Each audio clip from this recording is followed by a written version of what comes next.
नमस्कार, मैं पार्थ हूँ। आप लर्निंग लाइफ विद पार्थ देख रहे हैं। हमने कुछ वीडियोज़ में इस सीरीज़ के अहम पहलुओं को जाना कि हम लगातार शुरुआत कैसे करें।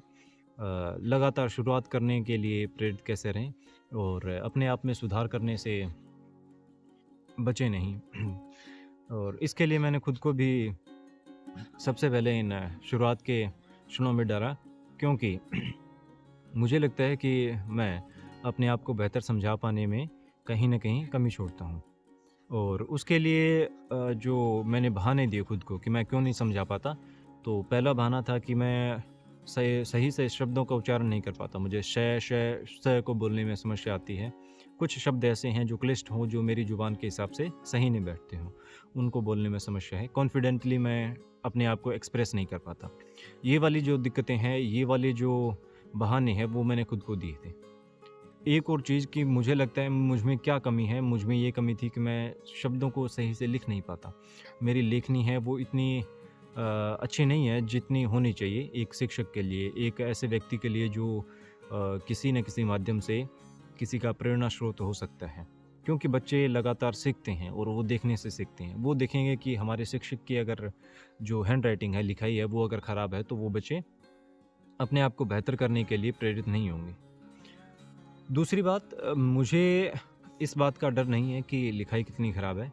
मेरी लिखाई इतनी इतनी भी ख़राब नहीं है कि कोई व्यक्ति समझ ना पाए, और उसमें लगातार परिवर्तन या लगातार बेहतरी के लिए क्या कर सकते हैं, अभ्यास कर सकते हैं, वो मुझे भली-भाँति ज्ञात है और मैं उसके लिए प्रयास भी कर रहा हूँ।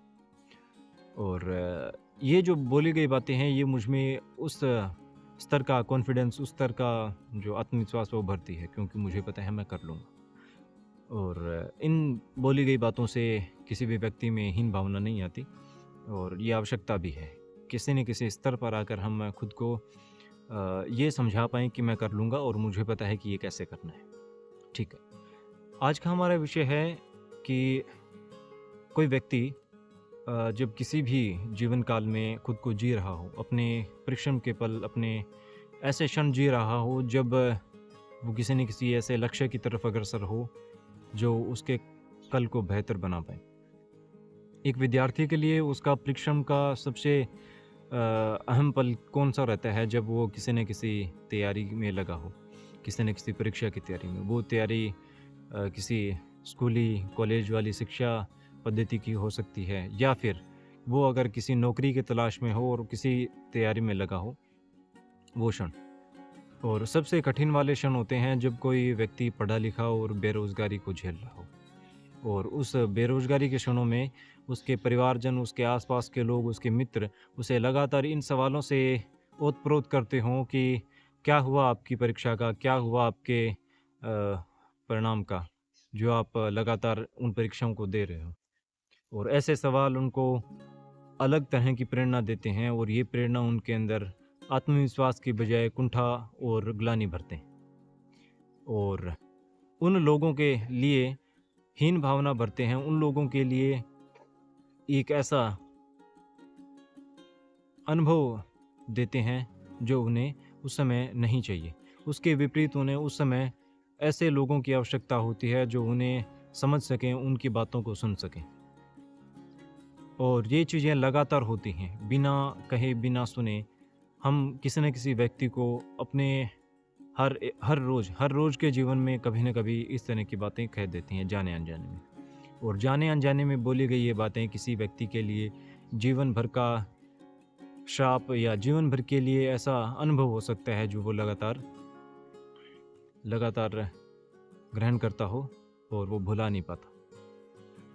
और उस परीक्षा, उस परिश्रम काल के बाद जैसे ही वो व्यक्ति सफलता के सोपान चढ़ता है, जैसे ही वो सफल होता है, तो सबसे पहले वो उन व्यक्तियों को दूर करता है जो व्यक्ति उस काल में उनके साथ नहीं थे, या ऐसे व्यक्ति जो उन्हें लगातार किसी न किसी तरह की ऐसी बातें बोल रहे थे जो उनके उस परिश्रम काल को क्षणिक, या उस परिश्रम काल को नगण्य, या उस परिश्रम काल को नाम मात्र का, या उस परिश्रम काल को निरर्थक बताते।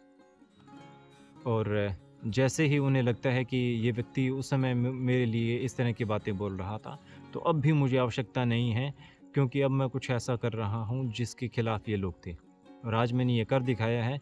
तो मुझे भी इन लोगों की आवश्यकता नहीं है, क्योंकि मुझे उन लोगों की कदर करनी है जो असल में मेरी मेहनत की, मेरे समय की और मेरे होने की कदर करते हैं। और ये बातें लगातार किसी न किसी व्यक्ति के साथ जाने-अनजाने में होती हैं। हम हर रोज़ करते हैं। मैं ये नहीं कहता कि मैं उन लोगों से अलग हूँ। ये चीज़ें मेरे साथ भी हुई है और जाने-अनजाने में मैंने भी काफ़ी लोगों के साथ ऐसा किया है। हमने हँसी-मज़ाक में हमने ताने मारते हुए इन बातों को बोल दिया और ये ध्यान नहीं दिया कि उन बातों का उस व्यक्ति पर क्या प्रभाव पड़ने वाला है, कि वो बच्चे अपने कौन से जीवन काल में हैं। हमने जाने-अनजाने में कुछ ऐसे शब्दों का चुनाव कर लिया और वो शब्द उसके दृष्टिपटल पर, उसके मस्तिष्क में इस तरह से छप गए हों कि उसे अब किसी ऐसे केमिकल से नहीं धोया जा सकता जो बुरे से बुरे दाग को धो दे। तो बात आती है अनुभवों की, और इसी तरह के अनुभवों के बारे में मैं आप लोगों को खुद को सजग करता रहता हूँ। आप लोग सोचिए कि हमने किसे कब इस तरह के अनुभव दिए हों और हमें किन लोगों से इस तरह के अनुभव मिले हों और हमारी क्या प्रतिक्रिया रही हो उन अनुभवों के प्रति। ठीक है? तो मैं आपको आज कोई सॉल्यूशन, कोई अच्छी बात मेरे हिसाब से नहीं दे के जा रहा। मैं बस आपके लिए एक सवाल दे के जा रहा हूँ कि क्या ये अच्छी बात है कि किसी व्यक्ति को ऐसे अनुभव देना, और उन अनुभवों के बाद व्यक्ति कैसे जी पाता है, कैसे अपने आसपास के लोगों की छँटनी करता है कि हमें किसे रखना है, किसे नहीं रखना। तो आप लोगों से उम्मीद है कि आप लोग अपने अनुभव कहीं न कहीं, किसी न किसी माध्यम से ज़रूर साझा करेंगे। चलिए, अपने कभी फिर मिलते हैं और किसी ऐसे विषय के साथ जो विषय होते हैं लेकिन जिन पर बात नहीं की जाती। पार्थ आपसे मिलता रहेगा अपने इन्हीं अनुभवों के साथ। आप देखते रहिए लर्निंग लाइफ विद पार्थ, क्योंकि हम कुछ ना कुछ हर रोज़ सीखते रहते हैं कि हमारे जीवन में क्या घटित हो रहा है। धन्यवाद।